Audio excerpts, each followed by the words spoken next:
another edition of Trails of Doom. Today we're going to talk about paintball masks. Everybody needs one, and just like anything else, everybody has their opinions on what they like.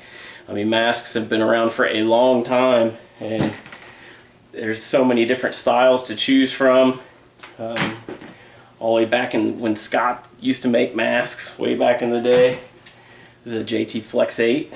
This is just the regular mask. Here's the Tippmann newer style. But I'm a fan of the full helmet. And years ago, this mask was made in camo. And then they stopped making it in camo, and they only had it in like these other colors that weren't camo. And everybody wanted the camo. They'd see my mask and they're like, oh, I want a camo mask like that. So they started making them again because we kept complaining, you guys need to make the camo again.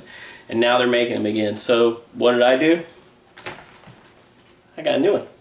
So I have two of the same mask because I love this mask.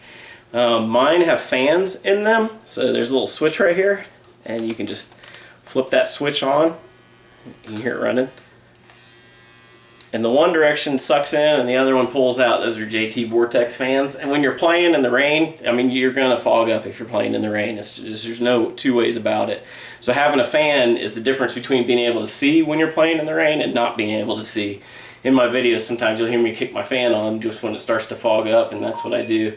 I use yellow lenses just because you can see better with yellow lenses, and when you're playing in the woods, I mostly play woods ball, and if you have yellow lenses on and somebody's wearing a color, that color is going to jump out at you like right now. So I always put yellow lenses in all my masks that I'm using when I'm playing. I also use thermal lenses, which means they have two panes in them, and that means they're less likely to fog up. But pretty much any mask is going to fog when you're playing, especially if you're playing in the snow, playing in rain, playing when it's real high humidity, you're going to end up getting fogging.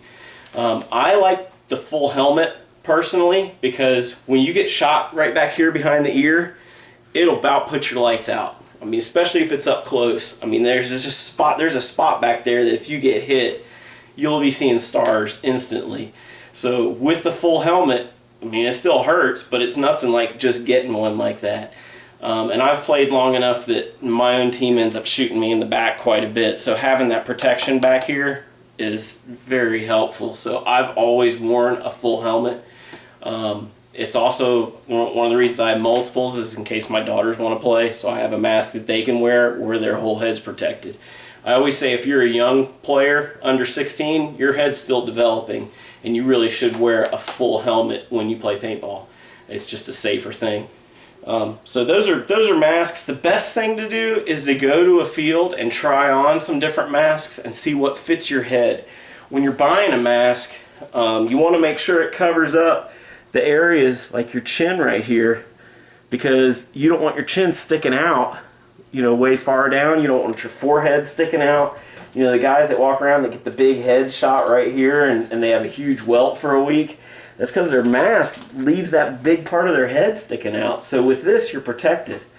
Also, since I film all my games, the contour roam just fits right on there. I use a zip tie to hold the back down so when I run it doesn't bounce. Really good way to mount if you're going to film what you're playing. So try them on, figure out what works best for you. You're going to spend some money on it. You need to buy lenses. Budget every year to buy a new lens. I do about 9 months personally, but I play a lot, so it just depends on how often you play. When they start going bad, you can see on this one, see the little cracks? That's on the inside piece. So this lens will fog probably when I play with it again. So I need to replace that lens. So that's how you tell it's starting to do that. They say if you get a direct hit on your lens, you should change that mask out, that lens out.